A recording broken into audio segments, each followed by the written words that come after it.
La humanidad ha empleado siempre la tecnología que disponía para reproducir imágenes de animales y de personas. Las pinturas rupestres de Chauvet Pont d'Arc hace 30.000 años, al igual que las de Lascaux hace 17.000 años, muestran rinocerontes, osos, leones, mamuts junto a imágenes de manos y más partes del cuerpo humano. Más tarde, hace unos 7.000 años, tanto en Oriente como en Occidente comenzaron a desarrollarse pequeños animales y hombres de arcilla, que anteriormente se habían realizado en madera o piedra. El ímpetu del hombre por crear seres artificiales, imitaciones de los nacidos, ha ido avanzando a través de la historia.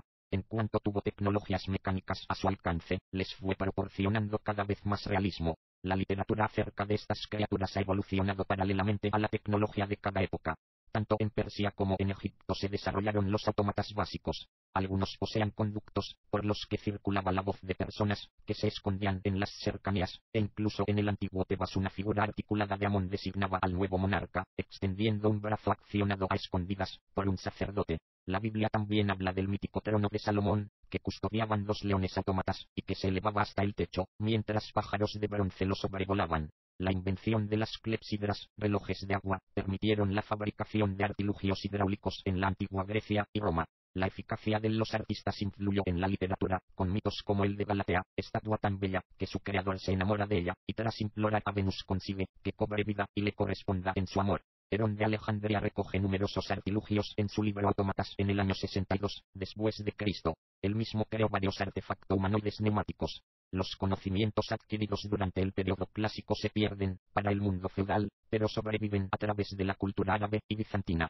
Destaca el ingeniero Al-Jazari, año 1260, después de Cristo, quien creó varias figuras espectaculares como su complejo reloj elefante, animado por seres humanos y animales mecánicos, que se movían y marcaban las horas, o un autómata, con forma humana, que servía a distintos tipos de bebidas. Sin embargo, en la cultura feudal fueron temidos como seres embrujados hasta el Renacimiento, en donde se retomaron los conocimientos técnicos e ingenieros de la época, como Leonardo da Vinci, desarrollaron sus propios artilugios, como una armadura animada o un león autómata. Influidos por la publicación de Descartes, los escritores ilustrados radicalizaron su postura. El mejor ejemplo es Julien de la Mettrie, que en su obra El hombre máquina elimina el alma de la ecuación de la vida. Su teoría se sostenía sobre los pilares del progreso, que su época estaba experimentando.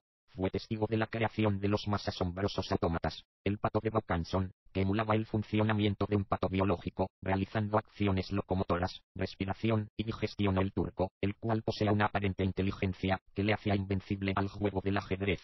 Su contexto le llevará a afirmar que el cuerpo humano es un reloj, pero un reloj inmenso. Diderot comparte su entusiasmo, y cuando publica junto con Jean Le Rond d'Alembert su enciclopedia, incluyen un artículo para Android que describe uno de los más fascinantes autómatas de su época, el flautista de Vaucanson. Todo este optimismo científico por la vida artificial desaparecerá con la revolución industrial en el siglo XIX.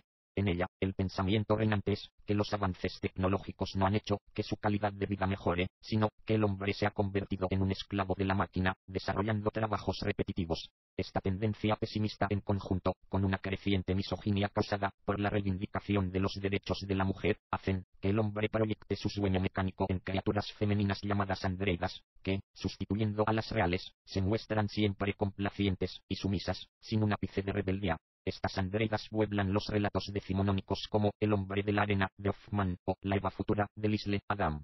La publicación de La teoría de las especies, de Darwin, es respondida por otro intelectual del siglo XIX, Samuel Butler, quien especula sobre la posible evolución de la conciencia en las máquinas, por medio de un proceso de selección natural, en la que finalmente el hombre quedará esclavizado por las mismas, y convertido en aparato reproductor para ellas, como ocurriría un siglo más tarde en la película The Matrix. Estas ideas calan hondo, y el siglo XX comienza tomando por bandera la novela más aterradora sobre la relación entre la creación y el creador, Frankenstein, o el moderno Prometeo, de Mary Shelley. En ella Víctor Frankenstein juega a ser Dios, y paga su atrevimiento viendo destruido todo lo que ama a manos de su creación. Obras de teatro como Rossum Universal Robots, de Karel Capek, o películas como Metropolis, de Fritz Lang, consolidaron esta postura, que no se vería refrenada hasta que un nuevo cambio en la tecnología, la invención del computador, llevara a los científicos como Asimov a defender la implantación del robot en la sociedad a mediados del siglo XX.